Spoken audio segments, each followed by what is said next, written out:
Hundreds, sometimes thousands of refugees land on the shores of Lesbos every day. They arrive on overcrowded boats from Turkey. The majority are Syrians. Often, entire families are on the move, distressed and tired. I didn't want to leave, but these are my children. They stopped going to school and university. There's no more life, only fear. We had no choice. A few meters away, another boat on the horizon. And another.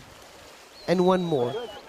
This rubber dinghy's engine was broken, so they were adrift.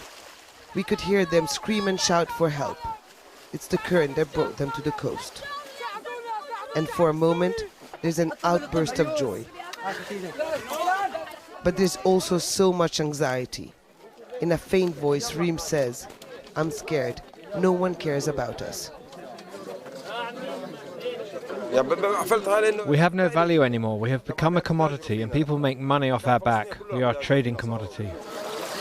The entire northeast coast of this island looks like this now. Pile after pile of life jackets discarded by the refugees as soon as they touch land.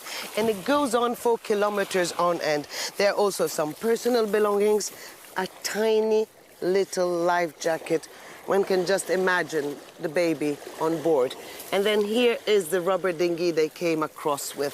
The first thing the refugees do is that they puncture it because they are afraid to be sent back to Turkey, when actually there's absolutely no one here to assist them. So they walk and walk. The closest camp and registration center is about 40 kilometers away. I was expecting the police to help us out at least for the first night. We don't have food or water. I never thought my life would turn out this way. There's no other way to reach Europe than through smuggling. We were obliged to take this route to survive. It's too exhausting for little Mustafa and his younger brother Hamdo. They fled Idlib because their parents couldn't guarantee their safety.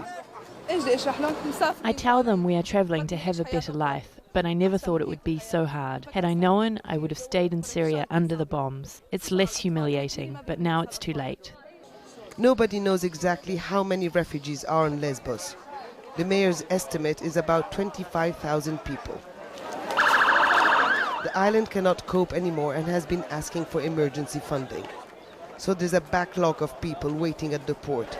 It's a long process. Tensions often flare. And for the new arrivals, the only option is to wait their turn before continuing their journey across Europe.